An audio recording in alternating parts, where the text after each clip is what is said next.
ধন্যবাদ জ্ঞাপন কৰিছোঁ। আমাৰ যি সিদ্ধেশ্বৰ বাবা থান আমাৰ ৰেংবেঙত অৱস্থিত, সেই বাবাৰ ধামৰ যি আমাৰ শাওণ মাহৰ যি মানে আমি শিৱ বাবাক পূজন কৰোঁ, সকলোৱে আহি ইয়াত আমি পানী লৈ সকলো ৰাইজে, আমাৰ নগাঁও জিলাৰ সকলো ৰাইজে আমাৰ নিজ নিজ স্থানত শিৱ মন্দিৰত পানীটো অৰ্পণ কৰে। সেই উপলক্ষে আমাৰ প্ৰতি বছৰে আমি সৰুৰে পৰা জানি অহাত বলবম মেলাটো অৱস্থিত হৈ আহিছে আৰু আমি মন্দিৰখনো দেখি আহিছোঁ। আমি আজি আপোনালোকক ক'ব বিচাৰিছোঁ, 10 বছৰ আগলৈকে যি দেখিছোঁ এতিয়াও তেনেকুৱাই দেখিছোঁ। আমাৰ এই মেলাৰ লৈ পেলাই যি মানে অভিমত প্ৰকাশ কৰিছে আমাৰ আগৰ মেলা সমিতিয়ে, সেই মেলা সমিতিক আমি তেওঁলোকক ধন্যবাদ জনাই তেওঁলোকৰ বিষয়ে আমি মানে কৈ দিবৰ বাবে, সঁচাটো ক'বৰ বাবেহে আপোনালোকক আমি নিমন্ত্ৰণ জনাইছোঁ আৰু আপোনালোকক সেই বিষয়ে আমি অৱগত কৰিব বিচাৰিছোঁ যে এই মেলাটো তেওঁলোকে ক'ব বিচাৰে যে আমাৰ এই সমিতিখন বা এই আজি বজাৰ যিটো চলি আছে এই বজাৰটো অবৈধ বুলি, কিন্তু এইটো অবৈধ নহয়। আপোনালোকক আমি আমাৰ কাগজ পত্ৰ আমি দিব পাৰিম। এয়া চৰকাৰী যি আমাৰ কঠীয়াতলী উন্নয়ন খণ্ড আছে, কঠীয়াতলী উন্নয়ন খণ্ডৰ অধীনত এয়া আমাৰ নিবিদা জাননী কৰিছিল। নিবিদা অনুসৰি মই সেই নিবিদাত মই লাভ কৰিছিলোঁ আৰু সেই নিবিদা লাভ কৰি পেলাই আমি কাম আৰম্ভ কৰিছিলোঁ। কিন্তু আমি আমাৰ এই বজাৰখন বনাই থকাৰ সময়ত, বজাৰ আমি বনোৱা দায়িত্ব নাই, আমাৰ ব্লকে বনাই দিছে।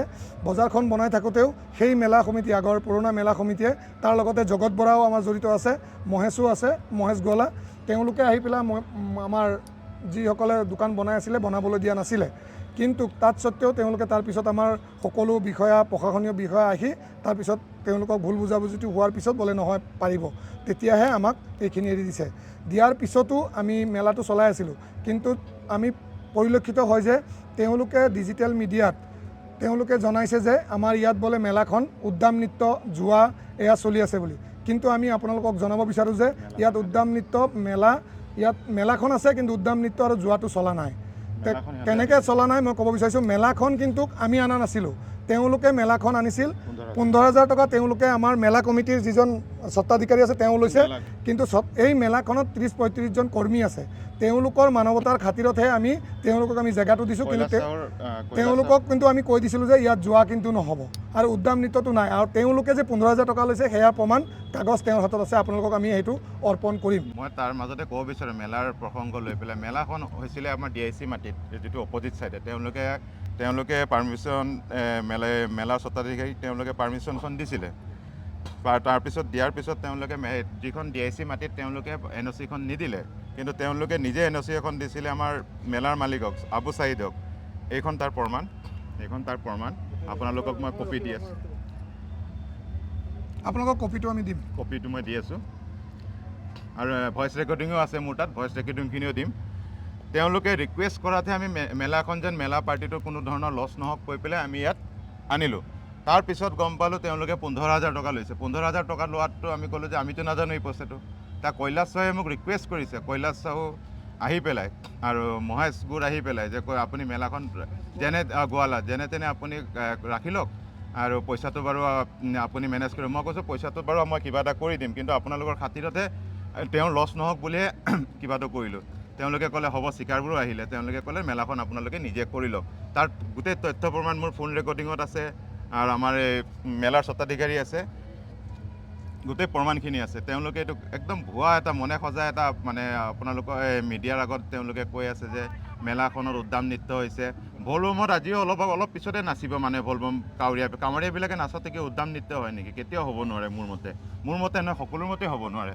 সেইকাৰণে এইটো একদম সম্পূৰ্ণ ভুৱা, ভিত্তিহীন তেওঁলোকে এটা মনে সজা এটা কিবা কৰিছে। আৰু যোৱাটোতো সম্পূৰ্ণ ইয়াত নিষিদ্ধ, আপোনালোকে চাব পাৰে, আপোনালোকৰ আজিও চাব পাৰে আপোনালোকে যে এইটো যোৱাটো একদম সম্পূৰ্ণ নিষিদ্ধ। এইখিনিয়ে মই ক'বলগীয়া আছে।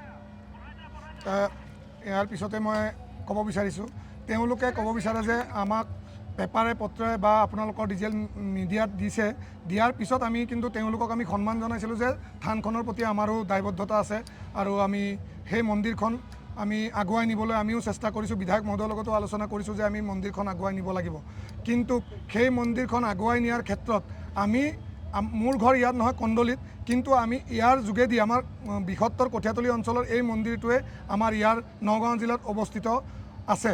কিন্তু এই মন্দিৰখনত আপোনালোকক মই বেলেগ নকওঁ, এই যোৱা 5 বছৰত তেওঁলোকে কি কৰিছে আপোনালোকে সেই তথ্যটো বিচাৰক। কিন্তু আপোনালোকক বেংক পাছবুক সহ দেখুৱাব পাৰিম গভৰ্ণমেণ্টৰ ৰয়েলটি যিটো দিব লাগে যোৱা সপ্তাহত আপোনালোকৰ গভৰ্ণমেণ্টৰ 45,000 টকা আমি জমা কৰিছোঁ। আপোনালোকৰ পাছবুকৰ জেৰেক্স কপিও দিব পাৰিম। সেয়া আমি খৰচ কৰি আৰু 45,000 টকা গভৰ্ণমেণ্টক আমি জমা কৰিছোঁ। তো তেওঁলোকে সেইটোৰ ক্ষেত্ৰত আৰু ক'ব বিচাৰে যে মেলাখন আমি জবৰদস্তি আমি লৈ লৈছোঁ, কিন্তু তেওঁলোকে আমি ভাবিছিলোঁ যে তেওঁলোকে আহি বিডিঅ'ৰ লগত পাতক, মোকামিলা কৰি তেওঁলোকে লওক, আমাৰ কোনো ক'ব লগা নাছিলে। কিন্তু আমি বিচাৰিছিলোঁ সমিল মিলেৰে কৰিম, কিন্তু তেওঁলোকে আকুৰ গোজ মনোভাৱেৰে নাই মেলা আমাৰহে, বলবম মন্দিৰ আমাৰ, আমি কৰিম। তো এয়া তেওঁলোকৰ আকুৰ গোজ মনোভাৱৰ কাৰণে এয়া হৈছে।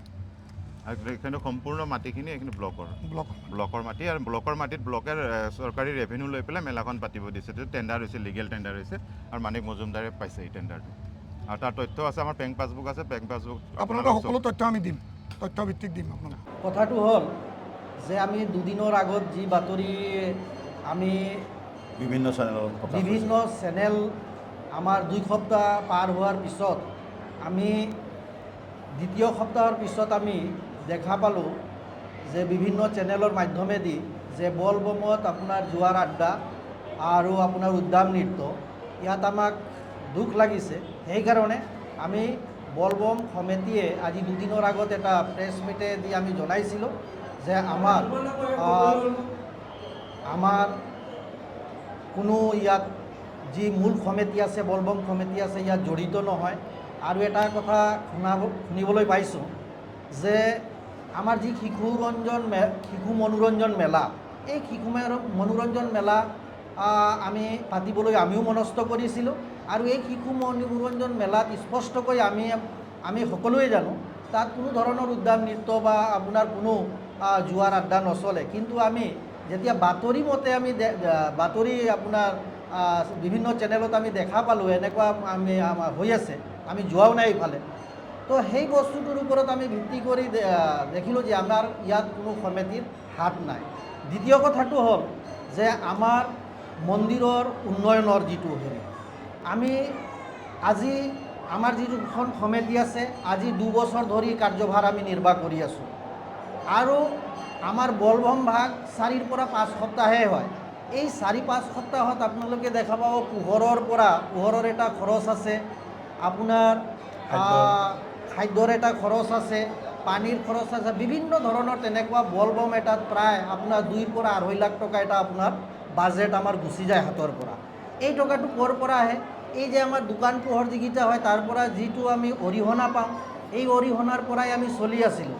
এই ধামত 4খন মন্দিৰ আছে, এই 4খন মন্দিৰটো মই লাহে লাহে ডেভেলপ কৰি আছোঁ, যিমান পাৰি আছোঁ। আৰু আজি এই প্ৰেছ বিবৃতিৰ যোগেদি মই সকলোকে আহ্বান কৰিছোঁ, মনত একো মানে ঈৰ্ষা ভাৱ নাৰাখি খোলা দিল কৰি সকলোৱে আহক, আমি ডেভেলপ কৰিব লাগে।